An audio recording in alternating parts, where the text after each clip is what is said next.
Gold trusted gold buyers. మీరు తాకట్టు పెట్టిన బంగారాన్ని విడిపించి ఈ రోజు ఉన్న మార్కెట్ ధరకు కొనబడను. SCO సమ్మిట్లో భాగంగా భారతదేశ ప్రధానమంత్రి నరేంద్ర మోదీ చైనాలో పర్యటిస్తున్నప్పుడు ఆయన హత్యకు కుట్ర జరిగిందా?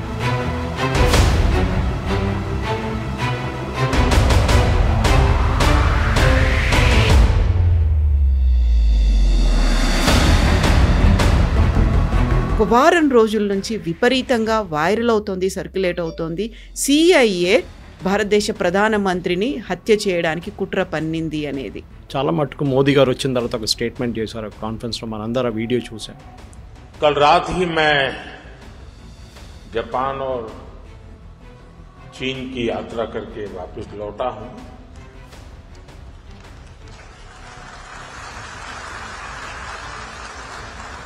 आप गया था इसकी ताली बजा रहे हो, आया हूं इसकी ताली बजा रहा हूं. చైనాకి వెళ్ళి రిటర్న్ వచ్చానంటే అనగానే చప్పట్లు కొట్టారు. నేను వెళ్ళిన దాన్ని చప్పట్లు కొట్టారా లేకుంటే వచ్చిన దాన్ని కొట్టారా అని అడిగారు.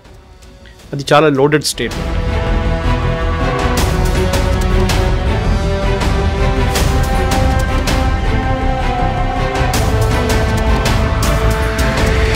స్ట్రాటజీ ఉంది CIA వాళ్ళకి. వాళ్ళు ఏం చేస్తారంటే చాలా మటుకు కూ చేయాలన్నప్పుడు ఒక ప్లాన్ పద్ధతి ఉంటుంది వాళ్ళ దగ్గర. ఆపోజిషన్ని ఫండ్ చేస్తారు.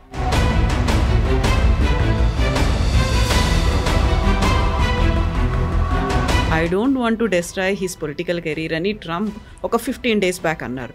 వెరీ రీసెంట్గా అన్న కామెంట్ ఏంటంటే he's a killer, tough as hell, he's a nicest guy అంటూ మోదీ గురించి మళ్ళీ చెప్పడం అనేది. జాన్ ఎఫ్ కెనడీ చేసిన ఒక operation, I think it was Guatemala operation. అక్కడ ఒక ప్రెసిడెంట్ని దింపారు, చంపేశారు. He was killed 11 days later.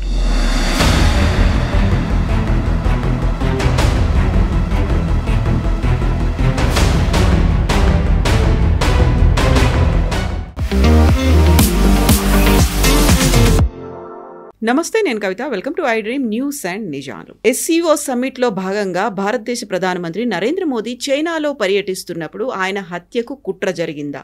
దీని వెనకాల సెంట్రల్ ఇంటెలిజెన్స్ ఏజెన్సీ వ్యూహ రచన ఉందా?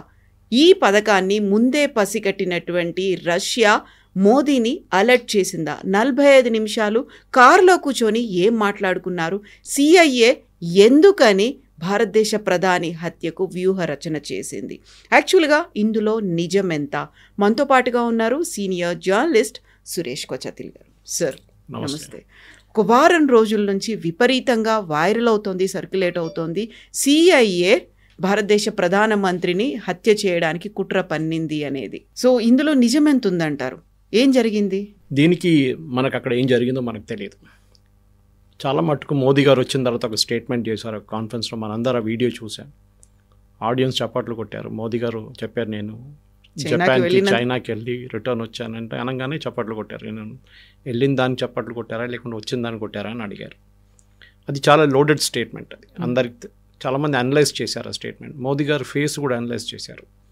కొంచెం వరి ఉంది ఆయన ఫేస్ మీద ఆ టైంలో చెప్పినప్పుడు. నవ్వుకుంటా కాదు చెప్పేది, సీరియస్గా ఉండేటువంటి జోవియల్ మూడ్ లేదప్పుడు. లేదు, ఏదో జరిగింది. ఏం జరిగింది మనకు తెలియదు. దాని తర్వాత మనం చూసాం బంగ్లాదేశ్లో ఢాకాలో ఒక సీక్రెట్ సర్వీస్ ఏజెంటో కానీ స్పెషల్ సర్వీసెస్ ఆఫీసర్ ఆయన హోటల్ రూమ్లో చనిపోయారని. నిన్ననే నేను అనేది ఒక అమెరికన్ జర్నల్లో ఆయన డెత్ గురించి ఒక రిపోర్ట్ చదివాను. He died by polonium poisoning. Polonium is a thing that is used by the Americans a lot. వీళ్ళు ఏం చేస్తారంటే అమెరికన్స్ కాకుండా రష్యన్స్ కూడా చాలా మటుకు యూజ్ చేస్తారు. అది ఏంటది అనేది it's like a slow poison. It's actually kind of ఏం చెప్తారు, మన చెర్నోబిల్ కాదు, న్యూక్లియర్ ప్లాంట్స్ యూజ్ చేసే యురేనియం లాంటి దాంట్లో ఒక చిన్న ఫ్యామిలీ పొలోనియం. దీన్ని రష్యన్స్ చాలా మటుకు వాడుకున్నారు ఇది పాయిజనింగ్ చేయడానికి. వాళ్ళ ఏజెంట్స్ వెళ్ళి చాలా కంట్రీస్లో ఆపోజిషన్ లీడర్స్ ఎవరెవరు ఉన్నారో, రష్యా వ్యతిరేకంగా ఎవరెవరు ఉన్నారో వాళ్ళని చంపిన దాంట్లో కూడా యూజ్ చేశారు. ఈవెన్ ఇజ్రాయలీస్ అవి యూస్డ్ ఇట్. తో ఆయన చనిపోయిన దానికి పోస్ట్ మార్టం రిపోర్ట్ ఇప్పుడు దాకా బయటికి రాలేదు. కానీ అక్కడున్న సోర్సెస్ ఏం చెప్తే ఈ డైడ్ ఆఫ్ పొలోనియం పాయిజన్. ఎందుకంటే అది బాడీలో మీకు ఎక్కువ కనిపించదు, ట్రేసెస్ ఉండవు కొంచెం. ఫర్ ఎగ్జాంపుల్ ఆర్సెనిక్ పాయిజనింగ్ అని చెప్పి చాలా పాత సిస్టమ్ నుంచి ఒక పాయిజనింగ్ ఉంది. అదేం చేస్తారంటే ఫుడ్లో కొంచెం కొంచెం యాడ్ చేసుకుంటూ పోతే లాస్ట్లో మనిషి చనిపోతారు. కానీ మీరు పోస్ట్మార్టం చేస్తే అది అర్సనిక్ అసలు కనిపించదు మీకు బాడీలో. అది ఎట్లా నెయిల్స్లో కనిపిస్తుంది, హెయిర్లో కనిపిస్తుంది, అక్కడ ఆ ట్రేసెస్ అక్కడే ఉంటుంది అనమాట.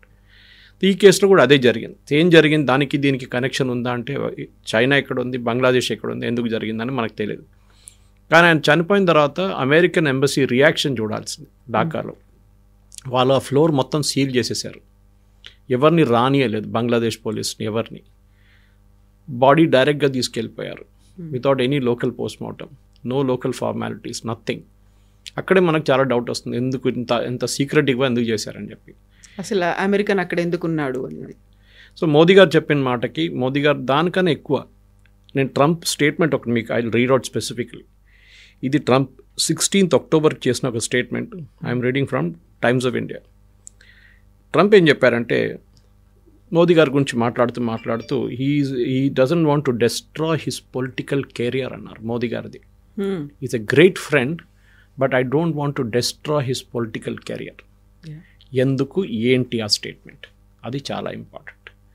This is where we need to understand ఏం జరిగింది ఆ రోజు. ట్రంప్ అట్లా స్టేట్మెంట్ ఎందుకు చేశారు.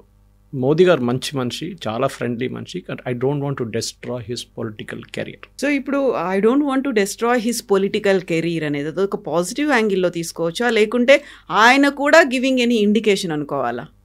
ఐ డోంట్ వాంట్ టు అన్నారు, దే డోంట్ వాంట్ టు అని చెప్పలేదు. ఓకే, వాళ్ళు వాళ్ళ పని చేసుకుంటారు, నేను నా పని నేను. I don't want to destroy his పని. నేను కావాలంటే మోదీ పొలిటికల్ కెరియర్ డెస్ట్రాయ్ చేయగలను అని చెప్పి, that is the meaning of it. So మనం దానికి వెళ్ళే ముందు సిఐఏ గురించి మాట్లాడాలి మనం. ఎందుకంటే ఇదంతా జరుగుతున్నది చాలా మట్టుకు 1960s నుంచి 1950s నుంచే తీసుకోవచ్చు. సిఐఏ పుట్టినప్పటి నుంచి సిఐఏ వాళ్ళ ఆపరేషన్స్ అన్ని ఏజెన్సీస్ చేస్తారండి. మన రా చేస్తారు, MI5 చేస్తారు, బ్రిటిష్ వాళ్ళు FSB రష్యన్ ఏజెన్సీ చేస్తారు. చాలా మటుకు సీక్రెట్ సర్వీస్ ఏజెన్సీ వాళ్ళ పని ఇది. They will keep doing things like this. ఇప్పుడు బంగ్లాదేశ్లో 71 వార్లో చాలా మటుకు మనం కూడా ముక్తి బాహినికి ట్రైనింగ్ ఇచ్చింది అంతా మన వైపు నుంచే జరిగింది. అంత ఆ టైంలో రా అంత యాక్టివ్ లేదు, అప్పుడే ఫామ్ అయింది కొంచెం. R&Co హెడ్ ఫామ్ రా ఇందిరాగాంధీ టైంలో. కానీ దాని తర్వాత రా చేసిన చాలా ఆపరేషన్స్ ఉన్నాయి, మనకు తెలిసింది. అది సెషైల్స్లో ఒక కూ జరిగితే దాన్ని వెళ్ళి ఇండియన్ ఆర్మీని పంపించి స్పెషల్ ఫోర్సెస్ పంపించి అక్కడ దాన్ని కూ నాపాం మనం. సేమ్ థింగ్ విత్ మాల్డీవ్స్లో ఒక ప్రాబ్లం జరిగితే దీనికన్నా ముందున్న ప్రెసిడెంట్, దట్ ఈస్ వై మనకు నేవల్ షిప్, మనకు ఆర్మీ కంటింజెంట్ అక్కడ ఉంది మాల్డీవ్స్లో ఇప్పుడు కూడా, టు మేక్ షూర్ దట్ వాళ్ళు ఎవరు వచ్చి అక్కడ ఇంకో కూ జరగకుండా చూసుకోవాలి. ఈ కూ అనే వర్డ్కి ఒక మీనింగ్ కూడా ఉంది. I think it's a French word if I'm not mistaken. That means a punch in the face. అంటే ఒక మనిషిని కింద పడాలంటే పంచ్ కొడితే కింద పడిపోతాడు. The same thing with regime change. ఇప్పుడు ఆర్మీ కూ వింటాం మనం, పొలిటికల్ కూస్ వింటాం. దీనికి అన్నిటికీ ఒక హిస్టరీ ఉంది. I think one of the best example ఇది చేసేది వీళ్ళు 4-5 వేస్లో చేస్తారు కవిత గారు. ఐ మీన్ వీళ్ళకి స్ట్రాటజీ ఉంది సిఐఏ వాళ్ళకి. వాళ్ళు ఏం చేస్తారంటే చాలా మటుకు కూ చేయాలన్నప్పుడు ఒక పద్ధతి ఉంటుంది వాళ్ళ దగ్గర. ఆ పద్ధతులు మనం అనలైజ్ చేద్దాం, ఎందుకంటే నేను దాన్ని బట్టి కొంచెం రీసెర్చ్ కూడా చేశాను. ఓకే. సో బేసిక్లీ వీళ్ళు ఏం చేస్తారంటే ఫస్ట్ ఆపోజిషన్ని ఫండ్ చేస్తారు. ఓకే, ఇది జరిగింది వియట్నాంలో, ఇది జరిగింది బంగ్లాదేశ్లో, ఇది జరిగింది మన నేపాల్లో. అది కాకుండా మనం చూసాం మిడిల్ ఈస్ట్లో కూడా చాలా మటుకు అక్కడ కొన్ని రెవల్యూషన్ తీసుకురావడానికి ట్రై చేస్తారు వీళ్ళు. పూల పేర్లన్నీ పెట్టుకొని చేశారు రెవల్యూషన్ కొన్ని ఉన్నాయి అక్కడ. జాస్మిన్ రెవల్యూషన్, ఆ రెవల్యూషన్, ఈ రెవల్యూషన్. సిఐ వాళ్ళు ఏం చేస్తారంటే ఆపోజిషన్ని ఫండ్ చేస్తారు. ఇప్పుడు మీరు అడగవచ్చు రాహుల్ గాంధీ స్టేట్మెంట్లు ఏంటి, ఇట్లా చేస్తున్నాడు స్టేట్మెంట్లు ఎందుకు. మనం దాన్ని లైట్గా తీసుకుంటాం, కాదు, దాని వెనక ఒక ప్యాటర్న్ ఉంది. కాంగ్రెస్కి ఫండింగ్ చాలా తక్కువ ఇప్పుడు మనం చూసాం. అంటే అఫీషియల్ ఫండింగ్ వాళ్ళకి 2 ATMలు ఉన్నాయి ఇప్పుడు. ఒకటి కర్ణాటక ATM, ఒకటి తెలంగాణ ATM. హిమాచల్ ప్రదేశ్లో డబ్బులు ఏం లేవు ఎక్కువ. ఈ 2 రాజ్యాల నుంచే money is going to Delhi. Funding జరుగుతుంది. అది ఎవరినైనా ఉండొచ్చు. రేపు ఫర్ ఎగ్జాంపుల్ సమాజ్వాదీ పార్టీ ఉండొచ్చు, అది కాకుండా AIUDF అస్సాంలో వాళ్ళు కూడా ఫండ్ చేస్తారు చాలా మటుకు. మన దగ్గర ఉన్న IUML ఇండియన్ యూనియన్ ముస్లిం లీగ్ కేరళలో వాళ్ళకు కూడా ఫండింగ్ వస్తుంది. ఎన్నో సోర్సెస్ నుంచి వస్తుంది. మీరు అన్నీ లీగల్ కావాలని లేదు, లీగల్ ఫండింగ్ ఉండే మన దగ్గర. ఎలక్ట్రల్ బాండ్స్ అని పెట్టినప్పుడు లీగల్గా ఫండ్ చేయొచ్చు మీరు. దాన్ని సుప్రీంకోర్టు కొట్టిపడేశారు ఇల్లీగల్ అని చెప్పి. ఇప్పుడు ఏమవుతుంది, మళ్ళీ క్యాష్ మొదలైంది. Cash donations. So funding the opposition. So అది ఎగ్జాంపుల్ మనం చాలా మటుకు ఇవ్వచ్చు, ఎందుకంటే ఇట్లాంటి పనులు చేసేటవాళ్ళు చాలామంది ఉన్నారు. That they will do the dirty work for the government అన్నమాట. సో ఈ పద్ధతిలోనే చేసిన దానికి ఒక ఎగ్జాంపుల్స్ నేను కొన్ని మీకు ఇస్తాను. ఎందుకంటే మనం ఎప్పుడు అనుకుంటాం వియట్నాం గురించి మాట్లాడుతున్నాడు, మన అందరికి తెలిసింది వియట్నాంలో ఏం జరిగింది అనేది. వియట్నాంలో యుఎస్కి అక్కడ ఒక రెజ్యూమ్ చేంజ్ కావాలండే. నార్త్ వియట్నాం ఏమో కమ్యూనిస్ట్ హోల్డ్లో ఉండే, సౌత్ వియట్నాంలో ఒక జనరల్ ఉన్నారు హూ వాజ్ ఇన్ కంట్రోల్. ఈ జనరల్కి డబ్బులు ఇచ్చి, అక్కడున్న ఆపోజిషన్కి డబ్బులు ఇచ్చి వీళ్ళు వ్యతిరేకంగా నార్త్లో ఉన్న ఆ గవర్నమెంట్ని కింద దింపేశారు. దాని తర్వాత వీళ్ళేమనుకున్నారు, స్టేబుల్ అయిపోతుంది అనుకున్నారు. రెజ్యూమ్ స్టేబుల్ కాలేదు, మొత్తం గందరగోళం అయిపోయింది. దాని తర్వాత వీ ఆల్ నో వియట్నాంలో ఏం జరిగింది. 20 సంవత్సరాలు దాని తర్వాత అక్కడ జరిగిన గెరిలా వార్, లాస్ట్లో యూఎస్ అక్కడి నుంచి పారిపోవాల్సి వచ్చింది. ఇది వాళ్ళు చేస్తారనమాట. రెజ్యూమ్ చేంజ్లో ఫస్ట్ స్ట్రాటజీ అమెరికన్స్ ఇదే. ఇది కాకుండా కూడా వాళ్ళు చాలా మటుకు next is killing the leader. Second strategy. This is from official declassified documents of CI గురించి నేను రీసెర్చ్ చేసినప్పుడు వచ్చిన డీటెయిల్స్ అనమాట. కిల్లింగ్ ద లీడర్ కాంగోలో చేశారు వాళ్ళు. ఏం చేస్తారంటే వాళ్ళు డైరెక్ట్ చేయకుండా ఇండైరెక్ట్గా ఒక టీంని పంపించి, లేకుంటే అక్కడ లోకల్గా ఉన్న టీంని పంపించి వాళ్ళు they will kill the leader. ఇది గదాఫీ మీద కూడా చేశారు. తర్వాత Gaddafi was killed in an operation like this. Saddam Hussein direct kill చేయలేదు, వాళ్ళు క్యాప్చర్ చేసి తర్వాత చంపారు. ఈ రెజ్యూమ్ చేంజ్లో second option is kill the leader. నాకు ఇక్కడే మీరు మోదీ గారి గురించి మాట్లాడుతున్నప్పుడు కనెక్షన్ వస్తుంది. మీరు మోదీ గారిని దింపలేరు, ప్రొటెస్ట్తో ఏం చేయలేరు. రాహుల్ గాంధీ ఓట్ చోరీ అది ఇది రైటింగ్ ఇన్ ద స్ట్రీట్స్ అన్నీ చేయమంటారు, అది జరగట్లేదు. ఇన్ఫ్యాక్ట్ మీరు చూస్తుంటారు 4-5 రోజుల ముందు బీబీసీ ఒక ఆర్టికల్ పబ్లిష్ చేశారు, వీడియోగా వచ్చింది వాళ్ళ దాంట్లో. Why Indian Gen X is not hitting the streets. మన దగ్గర ఉన్న యంగ్స్టర్స్ నేపాల్ లాగానో బంగ్లాదేశ్ లాగానో రోడ్ మీదకి ఎందుకు దిగట్లేదు? Why are they are not rioting exact words. ఎందుకు వాళ్ళు రైట్ చేయట్లేదు స్ట్రీట్స్కి వెళ్ళి? ఆలోచించండి. They are encouraging rioting. మీరు ఎందుకు చేయట్లేదని అడుగుతున్నారు ఇండియన్ యంగ్స్టర్స్ దగ్గర. ఎందుకు చేయాలండి? ఇక్కడ అంతా బాగానే ఉంది కదా, ప్రాబ్లం ఏం లేదు కదా. అంటే మోదీ గవర్నమెంట్ని దింపడానికి యూజ్ చేసే స్ట్రాటజీ. నేను దానికి వస్తున్నాను మీ దగ్గర. That is another strategy which this fellows use to destroy the economy. మూడో కాన్సెప్ట్. ఇదేం చేస్తారంటే వీళ్ళు షాడ్ అనే కంట్రీ ఉండే ఆఫ్రికాలో, వాళ్ళకి ఇది చేశారు. చిలీ చేశారు. చిలీలో కూడా they destroyed the entire economy. Your talking 1950s. చాలా పెద్ద స్టోరీ. నేను అది మా యాక్చువల్లీ యూ షుడ్ డూ ఒక సిరీస్ చేయాలి మీరు దీని గురించి. ఎందుకంటే ఇట్లాంటి కూస్ ఒక్కొక్క కంట్రీలో ఎట్లా చేశారని చెప్పి చాలా బాగా ఎగ్జాంపుల్స్ ఉన్నాయి. గౌతమేలా ఫర్ ఎగ్జాంపుల్, అక్కడ ఒక బనానా ట్రేడ్ ఉండే. లోకల్ అమెరికన్స్ ఆ బనానా ట్రేడ్ కంట్రోల్ చేస్తున్నారు. అమెరికా నుంచి ఉన్న ట్రేడర్స్, ఫార్మర్స్. అక్కడ ఒక కొత్త గవర్నమెంట్ వచ్చి వీళ్ళు అమెరికన్ అందరిని బయటపడేద్దాం అనుకుంటే they funded this American guy. బయట నుంచి ట్రూప్స్ తీసుకొచ్చి ఉన్న డెమోక్రటిక్ ఎలక్టెడ్ ప్రెసిడెంట్ని బయటకు పంపేసి they took over the entire thing. This American guy became the president. Very రీసెంట్గా బంగ్లాదేశ్లో కూడా అయింది కదా, షేక్ హసీనాని దించేసి మహమ్మద్ యూనుస్ వచ్చాడు. దాని వెనకాల కూడా ఉందా ఇలాంటిది ఏదైనా జరిగిందా? డెఫినెట్గా, దాంట్లో డౌటే లేదు. మనకు ఎందుకు డౌట్ ఉండాలండి? There is a clear pattern. ఎందుకంటే ఈ ప్యాటర్న్ అన్న క్లాసిఫైడ్ డాక్యుమెంట్స్ గురించి మాట్లాడు. ఏదో మనకు ఇక్కడి నుంచి వచ్చిన డాక్యుమెంట్స్ కాదు. I'm reading from classified documents. Okay, classified documents రాసిన స్టోరీ ఇది సిఐ గురించి. మోస్ట్ ఆపరేషన్ స్టార్ట్ అయినప్పుడు నుంచి అంటే ఒకటి రూజ్వెల్ట్ టైం నుంచి స్టార్ట్ అయింది, నెక్స్ట్ కెనడీ టైం నుంచి. ఇన్ఫ్యాక్ట్ మీరు కొన్ని వీడియోస్ ఉన్నాయి, దాంట్లో ఒబామా ఈజ్ ఓపెన్లీ అడ్మిటింగ్ ఇరాన్లో మేము ఏం చేసామని చెప్పేసి. That we funded and we overthrew a democratic elected government in Iran. This is before Shah of Iran. So ఆ స్టోరీ ఇంకోటి ఉంది, నేను చెప్తాను మీకు. సో మనం we were at destroy the economy. మనం హిండన్బర్గ్ రిపోర్టు, అది కాకుండా ఇప్పుడు recently Washington Post report Adani గురించి రాసిన report written by an Indian guy, Manu Pillai. ఆయన Wire leftist, 100% leftist, Wire Quint అన్నిటికీ రాస్తాడు. లాస్ట్ టైం హిండన్బర్గ్ రిపోర్ట్ వచ్చినా కూడా ఈయనే రాసిండు. తర్వాత సుప్రీంకోర్టు అడిగారు ప్రూఫ్, సెబీ అడిగినప్పుడు ఇవ్వలేదు, ప్రూఫ్ లేదన్నారు. ప్రూఫ్ లేకుండా చేసిన రిపోర్ట్. తర్వాత హిండన్బర్గ్ కంపెనీ బంద్ అయిపోయింది. We all know that it was set up only to destroy the Indian economy. So ఏమవుతుంది ఇప్పుడు? అదానీ స్టాకులు పడిపోయినాయి అనుకోండి, ఎల్ఐసి స్టాకులు పడిపోతే చాలా మటుకు మన స్టాక్ మార్కెట్ పడిపోతుంది. So you destroy the economy. So first one is funding the opposition. రెండోది ఏమో కేఆస్ క్రియేట్ చేయడం, that is killing the leader. Third is destroy the economy. నాలుగోది which is happening in India big time, by the media. మీడియాని కొనుక్కోండి. మన దాంట్లో quint, scroll, wire, caravan ఇట్లా చాలా ఉన్నాయి. న్యూస్ మినిట్, ఇట్లాంటి న్యూస్ క్లిక్ని అయితే బంద్ చేసి పడేశారు గవర్నమెంటే, చైనా నుంచి ఫండింగ్ తీసుకుంటున్నారని చెప్పి. ఈ చాలా మట్టుకు ఆర్గనైజేషన్స్ని మీడియా కొనుక్కుంటారు. వీళ్ళు ఫస్ట్ ఏం చేస్తారంటే వీళ్ళకి వాళ్ళ దగ్గర ఉన్న major journalist Rana Ayub for example, anti Modi daily, ఆమె మోదీ గారిని ఎప్పటి నుంచో, ఇప్పుడు కాదు, గుజరాత్ టైం నుంచి తిట్టుకుంటే లాస్ట్ సుప్రీంకోర్టు కూడా ఆమె మీద ఫైన్ వేసింది, that you bringing fake stories అని చెప్పి.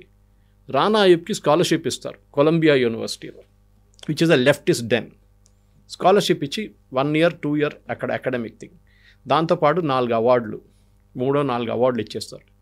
ఇప్పుడు recently Pulitzer prize, which is the best prize for journalism and photo journalism, నా ఫేస్బుక్లో నేను పోస్ట్ చేస్తాను దాని లింక్. పులిట్జర్ వాళ్ళు లిస్ట్ పెట్టారు, నామినేటెడ్ ఫ్రమ్ వాషింగ్టన్ పోస్ట్, 7 స్టోరీలు for Pulitzer praise from Washington Post, 7 స్టోరీలు అగేన్స్ట్ ఇండియా, మోదీ వ్యతిరేకంగా, హిందూ వ్యతిరేకంగా, ఆర్ఎస్ఎస్ వ్యతిరేకంగా 7 స్టోరీలు, all 7 written by Indians and nominated for Pulitzer prizes. ఇప్పుడు దాంట్లో ఒక్కటైనా వచ్చింది అనుకోండి, వీళ్ళు పెద్ద డ్రామా చేస్తారు ఇండియాలో, చూడండి పులిట్జర్ ప్రైజ్ వచ్చింది, this is what it is అని. Already Rana Ayyub has started. వీళ్ళ పని ఇది, వీళ్ళకి ఫండింగ్ చేస్తారు totally. This guy Ravi Nair which I spoke, he's also same character. ఈ రిపోర్ట్ రాసింది అదానీ గురించి, ప్రూఫ్ ఏం లేదు, ఒట్టిగా హవాలో మాట్లాడుతున్నారు అంతే. సో ఇది మెయిన్, మీడియాని కొనుక్కోవడం. సో ఇది సోవియట్ యూనియన్ టైంలో కూడా మన దగ్గర బ్లిట్స్ అనే ఒక మ్యాగజైన్ ఉండే, ఇప్పుడు this generation won't know it. R K Karanjia was editor. నేను అప్పుడు స్కూల్లో కాలేజీలో ఉన్నప్పుడు we to look forward, weekly ఉండే, total Soviet, pro Soviet. Russia ఏం చెప్తారో అదే రాస్తారు ఇక్కడ. అట్ దట్ టైం మీకు గుర్తుంటుంది Kavitha garu, KGB made a statement, తర్వాత కేజీబీ నుంచి మిట్రాకిన్ ఆర్కైవ్స్ అనే ఒక స్టోరీ ఉంది, మీరు అది you should read it. Mitrokhin was one of the spies of Russia, MI6 spy ఉండే, రష్యన్ ఉండే, బట్ ఈ was spying for Russia and MI5 report చేస్తుంది, బ్రిటిష్ స్పై ఏజెన్సీ. ఒకరోజు ఈ disappeared from Russia. That story is there in Tashkent files.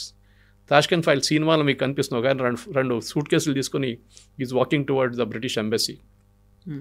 మిట్రాకిన్ ఆర్కైవ్స్లో క్లియర్గా రాశారు, ఇందిరాగాంధీ క్యాబినెట్లో 6 మంది మినిస్టర్లు, cabinet ministers wear under the payroll of KGB పేరోల్లో ఉన్నారు వాళ్ళు.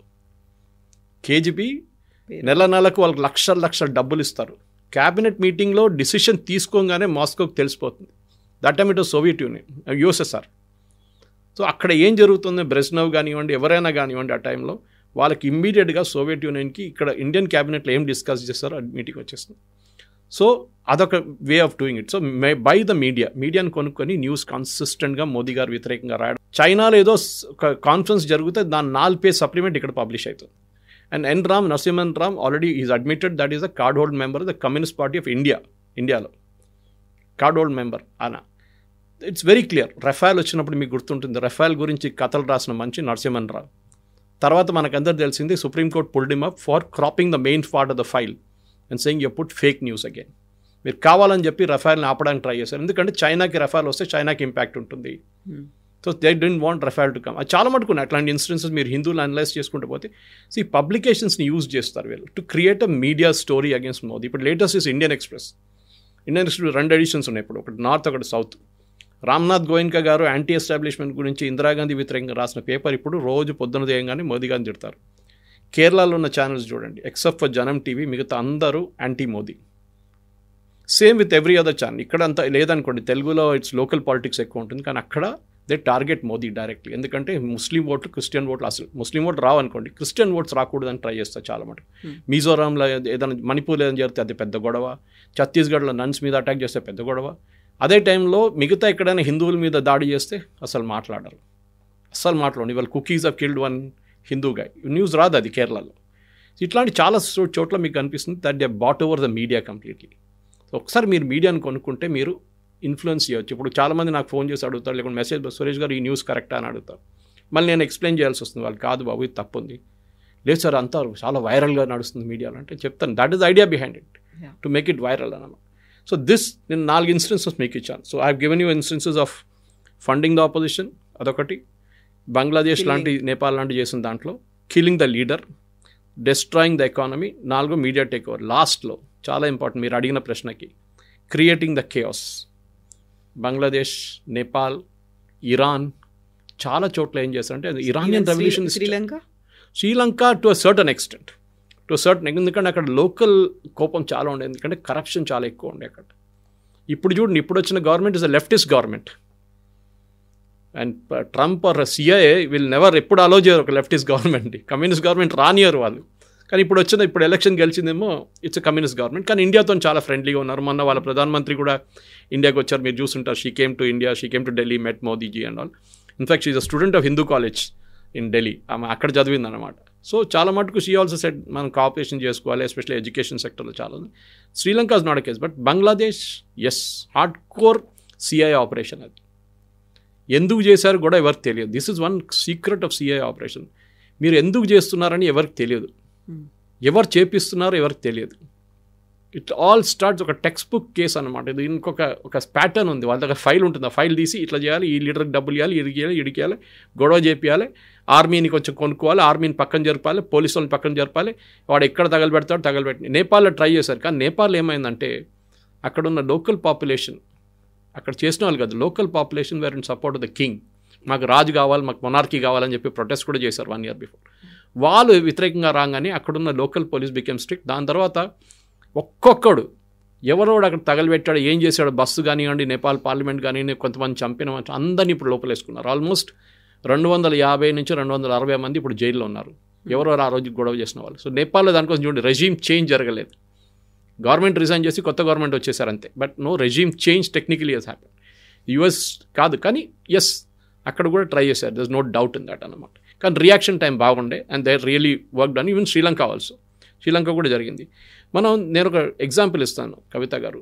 ఇరాన్లో ఇప్పుడున్న అయతొల్లాస్ రూల్ చేస్తున్నారు, మొత్తం థియోక్రటిక్ స్టేట్ నడుస్తుంది, యాంటీ యుఎస్.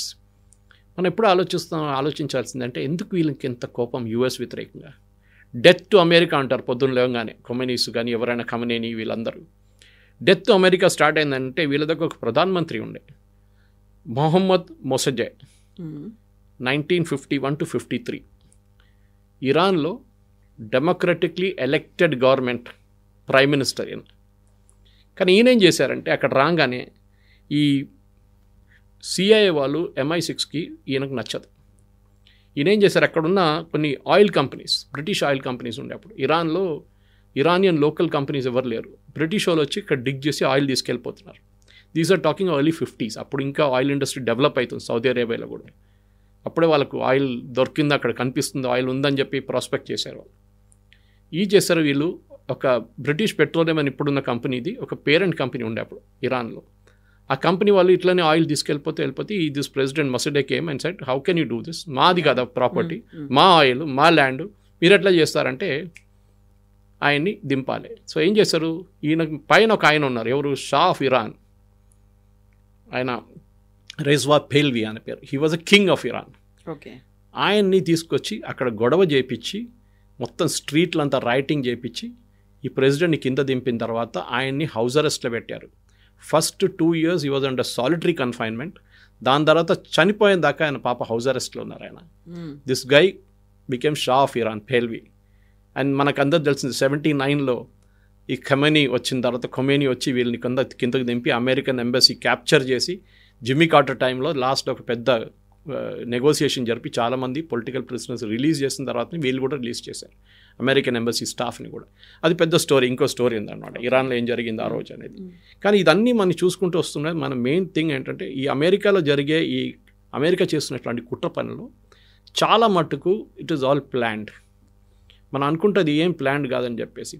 మీరు ఆలోచించండి, ఇప్పుడున్న ఇరానియన్ రెజీమ్, ఖొమేనీ, ఇది థియోక్రటిక్ స్టేట్, ఖమేనీ వాళ్ళ ఫస్ట్ ఖొమేనీ ఉండే. ఖొమేనీ కన్నా ముందు ఖసేనీ అని చెప్పి ఒక స్పీకర్ ఉండే ఇరానియన్ పార్లమెంట్లో, when Mossadegh was the prime minister. ఆయన్ని ఫండ్ చేశారు అమెరికా. ఓకే. షా ఆఫ్ ఇరాన్లో ఇరాన్ ఈయన దింపడానికి. తర్వాత ఆయన లాస్ట్లో భస్మాసుర్ లాగా తయారై ఆయన ఖొమేనీ నెక్స్ట్ ఈ బికేమ్ ద నెక్స్ట్ ఖొమేనీ. దాని తర్వాత ఖమేనీ వచ్చిండు. దాని తర్వాత మొత్తం ఇరాన్ థియోక్రటిక్ స్టేట్ అయిపోయింది. ఇప్పుడు కూడా డెత్ టు అమెరికా అంటారు వాళ్ళు. ఇట్లా చాలా ఎగ్జాంపుల్స్ ఉన్నాయి కవిత గారు, మీరు చెప్పుకుంటూ పోతే. Guatemala for example, banana republic చెప్పాం మనం. అది కాకుండా ఆయిల్ చాలా బిజినెస్ ఉండే. వెనుజువేలాలో సేమ్ ప్రాబ్లమ్ అరోస్. చాడ్లో, లిబియాలో వెపన్స్ ఆఫ్ మాస్ డిస్ట్రక్షన్ చెప్పి ఇరాన్లో వెళ్ళారు, ఇరాక్లో వెళ్ళారు, అక్కడేం జరగలేదు. ఎవ్రీ కంట్రీ ఎక్కడెక్కడ అమెరికాకి వాళ్ళకి ఎస్ మ్యాన్ అని లేరో వాళ్ళ మీద చేస్తారు. Excellent example is Afghanistan. Afghanistan 70s, early 70s, 60s, 70s నుంచే సోవియట్ ఇన్ఫ్లుయెన్స్లో వచ్చింది. అది చాలా మటుకు by 80s it became a Soviet colony. అప్పుడు ఏం చేశారు అమెరికా, సోవియట్స్ వచ్చి అక్కడ కూర్చున్నారా, this is the heydays of communism గురించి అనమాట. అంటే అమెరికా ఒకవైపు, రష్యా ఒకవైపు, యుఎస్ఎస్ఆర్ ఒకవైపు. వీళ్ళని ఎట్లయినా అక్కడి నుంచి బయట తెరిమి కొట్టాలని చెప్పి అమెరికా ఏం చేశారంటే చాలా మటుకు ఈ సౌదీ అరేబియా నుంచి, ఇరాన్ నుంచి, ఇరాక్ నుంచి ఈ థియోక్రటిక్ ముల్లాస్ ఉంటారు చూడండి, వాళ్ళు పిలిపించుకొని ఆఫ్ఘనిస్తాన్కి తీసుకొచ్చి పాకిస్తాన్ సహాయంతో పాకిస్తాన్కి డబ్బులు ఇచ్చి, ఎక్విప్మెంట్ ఇచ్చి, వీళ్ళకి ఆయుధాలు ఇచ్చి సోవియట్ యూనియన్ని అక్కడి నుంచి తరిమి కొట్టారు. ఆ రోజు వెళ్తూ the Soviet then Afghan prime minister, I forget his name, I think is Gulbuddin Hekmatyar, ఎవరు ఉన్నారు, one person, he made a statement, Kavitha garu, మీరు ఈరోజు చేసింది ఒకరోజు వీళ్ళు వచ్చి మీ మీద కొడతారని చెప్పారు. అదే జరిగింది 9/11. వీళ్ళు సపోర్ట్ చేసిన వాళ్ళే like fellows like Osama bin Laden వెళ్ళి తర్వాత కొట్టారు వీళ్ళు. సో ఈ చాలా ఉన్నాయి, ఐసిస్ ఫామ్ చేసిన ఆయన కూడా ఈ గ్రూప్లో ఉన్నాడు ఆ టైంలో. వీళ్ళందరూ అల్ఖైదా, ఐసిస్ తర్వాత వచ్చింది. తర్వాత ఏం జరిగింది మన అందరికి తెలిసిందే, యుఎస్ని, నేటోని అక్కడిని తరిమి కొట్టారు వీళ్ళందరూ కలిసి. So history turn on it's head అనమాట. సో అమెరికన్ ఆపరేషన్స్ అంటే ఎక్కడెక్కడ, ఇప్పుడు మనం నిన్న మీరు చేసిన ఒక స్టోరీ నేను చూశాను, దాంట్లో మీరు జియాల్ హక్ గురించి మాట్లాడారు. జియాల్ హక్ని ఎట్లా డిసపియర్ అయ్యి సీన్ నుంచి అని చాలామంది తెలియదు. ఒక బుక్ కూడా ఉండే, I forget the name, the mangoes గురించి, the case of mangoes or the box of mangoes అని చెప్పి ఒక స్టోరీ ఉంది. జియాల్ హక్ చాలా టైంలో అమెరికన్ పేరోల్లో ఉన్నారు, సిఐఏ పేరోల్లో. కానీ తర్వాత ఈ బికేమ్ స్లైట్లీ అరగెంట్, ఈ వీళ్ళని పట్టించుకోవట్లేదు సిఐఏ కానీ అమెరికన్స్ని కానీ. ఏం చేశారంటే ఒకరోజు ఈ was coming from Peshawar, I think Peshawar నుంచి ఒక మిలిటరీ ఎయిర్క్రాఫ్ట్లో వస్తున్నప్పుడు దాంట్లో మ్యాంగోస్ లోడ్ చేశారు వీళ్ళు. లోకల్ అక్కడ మ్యాంగోస్ ఉంటాయంట ఆ ఏరియాలో, చాలా మంది మ్యాంగోస్ లోడ్, పెద్ద పెద్ద క్రేట్లు, దాంట్లో 2-3 క్రేట్లు కింద మ్యాంగో కింద పెద్ద బాంబులు పెట్టారు, టైమ్ బాంబ్స్ పెట్టి aircraft and it took off, it blue up. In fact couple of I think Americans కూడా ఇద్దరు చనిపోయారు దాంట్లో, వాళ్ళకు కూడా తెలియదు జరిగింది అనేది. సిఐ ఆపరేషన్ ఉండే, దాంతో Ziaul Haq is out from the scene. ఇట్లాంటి చాలా పనులు చేస్తుంటే వస్తారు వీళ్ళు. మీరు చూడండి, రెజీమ్ చేంజ్ అనగానే అమెరికన్స్కి they are experts at it. ఇప్పుడు మీరు చెప్పినటువంటి చాడ్ కావచ్చు, చిలీ కావచ్చు, వియత్నాం అయినా, గ్వాటమాలా అయినా, బంగ్లాదేశ్ అయినా, ఆఫ్ఘనిస్తాన్ అయినా, ఇవన్నీ కూడా ఒక రకంగా వెనకబడిన కంట్రీస్ ఆర్ చిన్న దేశాలు, ఆర్ఎల్స్ వాళ్ళల్లోనే ఇంటర్నల్గా క్రైసిస్ ఉంది, టెర్రరిస్ట్ అటాక్స్ ఇవన్నీ ఉన్నాయి. వాటిని భారతదేశంతో పోల్చడానికి లేదు. భారతదేశం is the biggest country, largest democratic country. ఇక్కడ చెయ్యాలి అంటే రీజన్ ఏమై ఉంటుంది, ఎందుకని చెయ్యాలి అనేటువంటి ఒక భావన ఉంది. చేయాలంటే ఇప్పుడు మోదీ గారు నా మాట వినట్లేదు. సేమ్ మిగతా కంట్రీస్లో అదే జరిగింది కదా, మా మాట వినట్లేదు. మోదీ గారు నేను చెప్పిన దాని ప్రకారం డ్యాన్స్ చేయట్లేదు. రష్యా దగ్గర నుంచి ఆయిల్ కొనుక్కుంటున్నాడు. రేపు రష్యాని తీసేసేయండి సీన్ నుంచి, ఇంకేమైనా కొత్త తీసుకొస్తారు. మీరు ఇదెందుకు చేస్తున్నారు, ఇది కూడా చేయకూడదు. We will not accept. Modi garu అని కాదు, పొలిటికలీ ఒక ఆర్టికల్ మన వచ్చింది, I think it was in New York Times, I think దాంట్లో క్లియర్గా రాశారు. And even Fareed Zakaria GPS ఆ రోజు ఆయన ప్రోగ్రామ్ సిఎన్ఎన్లో, he made a very pertinent point. ఆయన చెప్పింది ఏంటంటే ఏ రూలర్ అయినా కానీ, ఏ దేశంలోనే ఏ రూలర్ అయినా కానీ అమెరికా ముందు తల వంచితే వాడు అంత్య సంగతి. పొలిటికలీ ఫినిష్ అయిపోతారు, వాళ్ళ పార్టీ కూడా పొలిటికలీ ఫినిష్ అయిపోతారు. మోదీ కాదు, రేపు ఏ ఇండియన్ ప్రైమ్ మినిస్టర్ ఉన్నా కానీ అమెరికా ముందు తల వంచరు. ఈ సీన్లో, ఈ పర్టికులర్ సెనారియోలో ముందు చేశారు కానీ ఇప్పుడు చేయరు.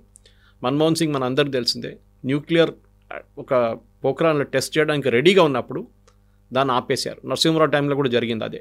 దాని తర్వాత 26/11 జరిగినప్పుడు రిటర్న్ అటాక్ చేద్దామని చెప్పి అప్పుడు I think it was Condoleezza Rice who came and said don't do it, your secretary of state, మీరు చేయకూడదు, పాకిస్తాన్ అటాక్ చేయకూడదు అంటే ఆపేశారు అటాక్. మనం తర్వాత చేసాం, మోదీ గారు ఇప్పుడు చేసిన ఆపరేషన్ సింధు లాగా అప్పుడు చేద్దాం అనుకున్నారు. We are ready. ఇన్ఫ్యాక్ట్ అప్పుడున్న ఇండియన్ ఎయిర్ ఫోర్స్ చీఫ్ కూడా చెప్పారు దట్ వీఆర్ రెడీ, కానీ మన్మోహన్ సింగ్ పర్మిషన్ ఇవ్వలేదని చెప్పి. సో ఎక్కడెక్కడ రెజీమ్ మీద ప్రెషర్ పెట్టవచ్చో, అండ్ చాలా క్లియర్గా మనకు సిఐ ఆఫీసర్ ఒక స్టోరీ కూడా, వీడియో కూడా వచ్చింది, మీరు చూసుంటారు. It was on NDTV, I think, I'm not mistaken, last week story వచ్చింది. And he was talking about how Pakistan's nuclear arsenal అని చూడండి, పాకిస్తాన్ దగ్గర ఉన్న న్యూక్లియర్ మిసైల్స్ అది కంట్రోల్ చేసేది యుఎస్ ముందు అంటున్నారు, కానీ ఇప్పుడు కూడా అంతే. దానికోసం మనం కైరానా హిల్స్ ఏ రోజు కొట్టామో ఆపరేషన్ సింధూర్లో, ఆ రోజు యుఎస్ ప్యానిక్ అయ్యారు. అప్పుడు దాకా వాళ్ళు ఏం చెప్పలేదు చూడండి, ఫస్ట్ 2-3 days యుఎస్ అసలు మాట్లాడలేదు. ఏ రోజు మనం కైరానా హిల్స్ కొట్టామో they immediately panic, because Kirana hills is a base for nuclear weapon storage. ఎప్పుడు ఒక న్యూక్లియర్ వెపన్ని అసెంబుల్డ్గా పెట్టారు, స్టోరేజ్గా పెడతారు, దాన్ని అసెంబుల్ చేయాల్సి వస్తుంది. ఒక న్యూక్లియర్ వార్ హెడ్ ఉంటుంది, ఒక డెలివరీ మెకానిజం ఉంటుంది, దాని తర్వాత ట్రాకింగ్ ఉంటుంది, మొత్తం రాడార్ సిస్టమ్ అంతా ఉంటుంది దాంట్లో. ఇది అసెంబుల్ చేయడానికి కొంచెం టైం పడుతుంది. దానికి సపరేట్గా పెడతాయి, ఎందుకంటే యాక్సిడెంట్ ఏదైనా జరిగితే చాలా డేంజరస్ అది. మొత్తం ఏరియా అంతా ఇప్పుడు చెర్నోబిల్ లాగా అయిపోతుంది. కొన్ని జనరేషన్ దగ్గర 500 కిలోమీటర్ మీరు ఏం చేయలేరు, అక్కడ ఉండలేరు ఎవరు, అంత పరిస్థితి దారుణంగా అయిపోతుంది అనమాట. సో అట్లాంటి పరిస్థితుల్లో మనం ఏ రోజు కైరానా కొట్టామో దే ఇమీడియట్లీ ప్యానిక్డ్ అమెరికన్స్. ఇప్పుడు సిఐ ఆఫీసర్ అదే కన్ఫర్మ్ చేస్తున్నారు దట్ ఎస్ మా దగ్గర పాకిస్తాన్, ఎందుకంటే భయం ఏంటంటే ఇది ఎవరైనా రేపు తెహరీక తాలిబానో ఎవరైనా వచ్చి కొట్టి తీసుకెళ్ళిపోతే, లేకుంటే ఇరాన్ వెళ్ళి తీసుకెళ్ళిపోతే వాళ్ళ చేతిలో న్యూక్లియర్ మిసైల్స్ ఉంటుంది. సో దాన్ని ఆపాలని చెప్పి. సో అమెరికా అనేది ఒక కంట్రీకి కాన్స్టెంట్గా వాళ్ళు ఎస్ అని చెప్పే రెజీమ్స్ వాళ్ళకి. ఇప్పుడు చూడండి జాపనీస్ ప్రైమ్ మినిస్టర్, నాకు బాధ అనిపించింది చాలా మటుకు. షీఈ్ ఓపెన్లీ ప్రైజింగ్, సైనింగ్ ఎంత, ఎందుకంటే ఏ కంట్రీస్ అమెరికాతో ఇప్పుడు అగ్రిమెంట్ సైన్ చేశారు చూడండి చాలా తక్కువ. UK, Vietnam, Japan, South Korea, వీళ్ళందరిది సెక్యూరిటీ గ్యారంటీస్ ఇస్తున్నది అమెరికా. జస్ట్ లైక్ ఇజ్రాయెల్ కూడా సెక్యూరిటీ గ్యారంటీ ఉంది అమెరికా, మిమ్మల్ని ఎవరు ముట్టరు మేము చూసుకుంటామని చెప్పేసి. మనకు ఆ ప్రాబ్లం లేదు. మనకు ఎందుకు సెక్యూరిటీ గ్యారంటీ? మన దేశంలో మన ఆర్మీ ఉన్నారు, మన ఎయిర్ ఫోర్స్ ఉన్నారు, మన నేవీ ఉంది, వాళ్ళు చూసుకుంటారు వాళ్ళు. We don't need anybody support. కానీ EU కానీ ఆర్ ఈవెన్ సౌత్ కొరియాకి రెగ్యులర్ ఆర్మీ అంత పెద్ద ఆర్మీ లేదు. రేపు నార్త్ కొరియా అటాక్ చేస్తే US వస్తారు ప్రొటెక్ట్ చేయడానికి.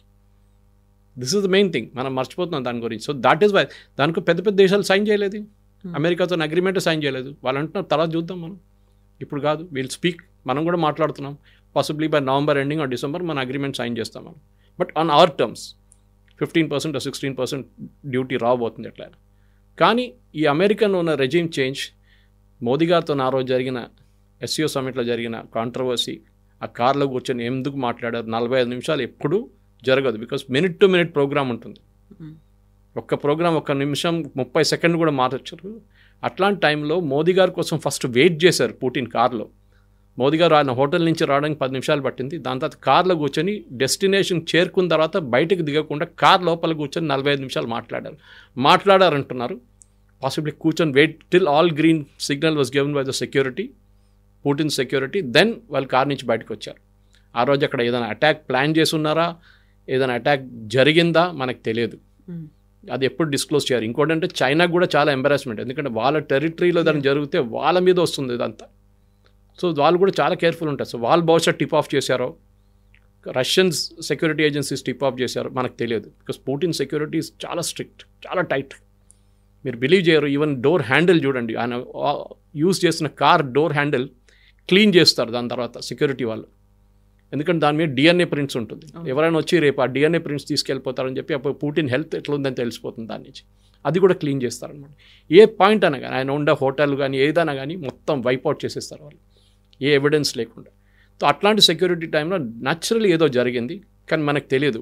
So I gave you a history, చాలా పెద్ద హిస్టరీ. CIA ఆపరేషన్స్ గురించి మాట్లాడాలంటే మనకు 5-6 గంటల సేపు మాట్లాడవచ్చు, అంత పెద్ద స్టోరీ ఉంది. ఒక్కొక్క రీజన్లో ఏమేమి చేశారు వాళ్ళు, ఇప్పుడు కూడా చేస్తున్నారు, రేపు కూడా చేస్తారు మరి. But at the same time మీరు ఇంటర్వ్యూ స్టార్టింగ్లో చెప్పినట్టుగా I don't want to destroy his political career అని ట్రంప్ ఒక 15 days బ్యాక్ అన్నారు. వెరీ రీసెంట్గా అన్న కామెంట్ ఏంటంటే he's a killer, tough as hell, he's a nicest guy అంటూ మోదీ గురించి మళ్ళీ చెప్పడం అనేది, అంటే ఒక పాజిటివ్ యాంగిల్ అనే చూపిస్తున్నాడు, ఆయన్ని ప్రైజ్ చేస్తున్నాడు, ఒక టఫ్ గై అంటున్నాడు, నైసెస్ట్ గై అంటున్నాడు, ఒక కిల్లర్ అంటున్నాడు. At the same time CIA తన పనులు చేసుకుంటోంది. ఎస్, ఇప్పుడు మనం చాలా మటుకు నేను చెప్పాను రూజ్వెల్ట్ టైం నుంచి స్టార్ట్ అయింది. జాన్ ఎఫ్ కెనడీ చేసిన ఒక operation, I think it was Guatemala operation. అక్కడ ఒక ప్రెసిడెంట్ని దింపారు, చంపేశారు. He was killed 11 days later. John F కెనడీని చంపేశారు. ఆ కాంట్రవర్సీ ఇప్పుడు కూడా నడుస్తుంది, లీ హార్వీ ఆస్వాల్డ్ చంపారా? ఎందుకంటే పోస్ట్మార్టం రిపోర్ట్లో ఏం చెప్పిందంటే ముందుటి నుంచి వచ్చిన ఒక బుల్లెట్ ఆయన తాకింది, ఆ బుల్లెట్తో ఆయన చనిపోయారని చెప్పారు. But Lee Harvey Oswald sitting in library behind, అక్కడి నుంచి టెలిస్కోపిక్ గన్తో షూట్ చేశారు. ఆ బుల్లెట్ కూడా ఎంటర్ అయింది, కానీ that did not result in his death అని చెప్పి పోస్ట్మార్టం రిపోర్ట్లో వచ్చింది. కానీ ఫ్రంట్ నుంచి ఎవరు కొట్టారు అనేది వాళ్ళ దాకా ప్రూఫ్ లేదు. బికాజ్ అప్పుడు రూమర్ ఏముండంటే కెనడీకి CIAకి అసలు పడదు, చాలా డిఫరెన్స్ ఒపీనియన్ ఉండే చాలా మటుకు. బే ఆఫ్ పిగ్స్ తర్వాత క్యూబాలో జరిగిన కాంట్రవర్సీ, క్యూబన్ మిసైల్ క్రైసిస్ గురించి చాలా మటుకు there was a huge difference between Kennedy and CIA. దానికోసం కెనడీ డెత్ ఇవాళ కూడా మిస్టరీగా ఉంది, మిగిలిపోయినాయి. ఆ ఫ్యామిలీ కూడా అంతే, మీరు చూస్తుంటారు. దాని తర్వాత వాళ్ళ ఫ్యామిలీలో చాలా మటుకు ట్రాజడీస్ జరిగింది. చిప్పకోడికి ఇన్సిడెంట్ కానీ మిగతా అన్ని ఇన్సిడెంట్స్ చాలా ట్రాజడీస్ ఫ్యామిలీలో జరిగింది. కానీ కెనడీ డెత్ కూడా ఆ తర్వాత చాలా మటుకు ఎంత పవర్ఫుల్ ఉన్నారంటే CIA, that they were literally ruling that time. 60s, 70sలో ఈ కమ్యూనిజంని ఎట్లైనా తూడ్చి దాన్ని ఫినిష్ చేసేసాలే, రష్యా ఉండకూడదు అంటే యుఎస్ఎస్ఆర్ ఉండకూడదు అని చెప్పేసి చేసిన క్యాంపెయిన్ అది. ట్రంప్ చెప్తారు డెఫినెట్గా, he will use words, twist words అన్నీ చేస్తారు. ఎందుకంటే ఆయన ఈరోజు పిల్లి తెల్లదని చెప్తారు, రేపు నల్లదని చెప్తాడు, అంతే ట్రంప్ స్ట్రాటజీ అది. కానీ ఆయన చెప్పిన మాటకి ఫస్ట్ నేను అది ఇంత ఈజీ అని లైట్గా తీసుకుంటాను. లాస్ట్ చెప్పింది ఆయన దీనికన్నా ముందు కూడా చెప్పారు, Modi is a very tough negotiator, ఆయన అంత ఈజీగా అగ్రీ చేయడు అని చెప్పి. సో మన దగ్గర ఎవరో చెప్పాడు, ఆయన గుజరాతీ కదా, న్యాచురల్లీ అదే ఉంటుంది నెగోషియేషన్లో, వాళ్ళ ఎక్స్పర్ట్స్ వాళ్ళని చెప్పి. కానీ ఈ ఫస్ట్ స్టేట్మెంట్ నాకు వరి అవుతుంది. I don't want to destroy his political career. A US president చెప్పారు, మోదీ గారు ఎప్పుడు చెప్పారు కదా, I don't want to destroy Trump's political career అని. పొలిటికల్ కెరియర్ అంటే ప్రధానమంత్రిగా ఉండకూడదు. నేను అది చేయాలంటే చేయొచ్చు, చేస్తే నేను ఇప్పుడు చేయట్లేదు అంతే. I'm giving M benefit of doubt, I'm allowing M two continue లాగా, ఏదో నేను పెద్ద ఫేవర్ చేస్తున్నట్లు. ఇది ప్రాబ్లం. సో చాలా మటుకు కాన్స్పిరసీ థియరీస్ చాలా ఇంట్రెస్టింగ్, నేను చాలా పుస్తకాలు చదివాను దీని మీద. కానీ అసాసినేషన్స్లో సిఐఏ నంబర్ 1, దాంట్లో డౌటే లేదు. రష్యన్స్ కూడా చేశారు, రష్యన్స్ కన్నా ఎక్కువ ఇజ్రాయలీస్ చేశారు. ఇజ్రాయలీస్ దీంట్లో ఎక్స్పర్ట్స్. వాళ్ళు దుబాయ్లో ఒక హోటల్ వెళ్ళి వాళ్ళక ఇరానియన్ ఒక న్యూక్లియర్ సైంటిస్ట్ని కొట్టారు, దాని మీద రోడ్ మీద కొట్టారు. ఇదంతా వాళ్ళు చేస్తూనే ఉంటారు. Israelis are experts at that. Russian ఒక స్ట్రీట్ మీద నడుస్తున్న ఒక మనిషిని ఒక అంబ్రెల్లా ఒక పాయిజన్ డాట్ పెట్టి కొట్టారు ఇజ్రాయలీస్. అది అన్ఫార్చునేట్లీ జార్డన్లో జరిగింది. అది become a big issue. After that మళ్ళీ యాంటీడోట్ తీసుకొచ్చారు, దానికి కొన్ని ఇంజెక్షన్ తీసుకొచ్చి ఇజ్రాయలీస్ ఇచ్చి ఆ మనిషిని బతికించారు. ఈ was release recently from jail అన్నమాట, ఫ్రమ్ ఇజ్రాయెల్. సో అట్లాంటి పరిస్థితుల్లో మీరు ఆలోచించండి, ద బిగ్ కాంట్రవర్సీ. ఇజ్రాయెల్ చేస్తారు, యుఎస్ చేస్తారు, భారతదేశం చేసిందంటే ఎస్. మన దగ్గర పాకిస్తాన్లో అన్నోన్ మెన్ ఎవరినో వెళ్ళి కొడుతున్నాడు. ఆ అన్నోన్ మెన్ ఎవరో మన అందరికి తెలిసిందే, లోకల్గా డబ్బులు ఇచ్చి చెప్పించుకుంటాం అది. అండ్ సిఐఏ వాళ్ళు కూడా చేస్తున్నారు. It is everybody's game. కానీ దాంట్లో మనం కూడా కేర్ఫుల్గా ఉండాలి, అంతే, ఇంకేం లేదు. Yes, sir. Thank you so much. Thank you very much. Thank you. And don't forget to subscribe to iDream. And for more videos, Please subscribe to iDream. Please subscribe to iDream. Please subscribe iDream. And please subscribe to iDream. For more videos, subscribe to iDream. please like, share and subscribe to the channel. Congratulations, iDream. Subscribe to iDream. Subscribe to iDream.